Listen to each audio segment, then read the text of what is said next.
هل تعلم أن القفطان المغربي جزء من تاريخ طويل يعكس ثقافة غنية وأصيلة؟ يعود أصل القفطان المغربي إلى العصور الإسلامية، تحديداً في فترة الدولة الأموية عندما دخل إلى المغرب عبر الأندلس.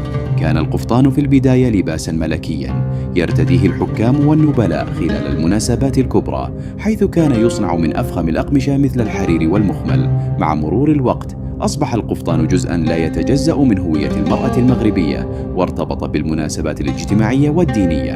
في العهد العثماني تطور القفطان المغربي بشكل كبير، وأصبح أكثر تنوعاً في تصاميمه وتفاصيله، مما جعله رمزاً للأناقة والتفرد. اليوم لا يزال القفطان يحتفظ بمكانته في قلب الموضة المغربية، ويمثل رمزاً للتراث الذي يجمع بين الأصالة والحداثة.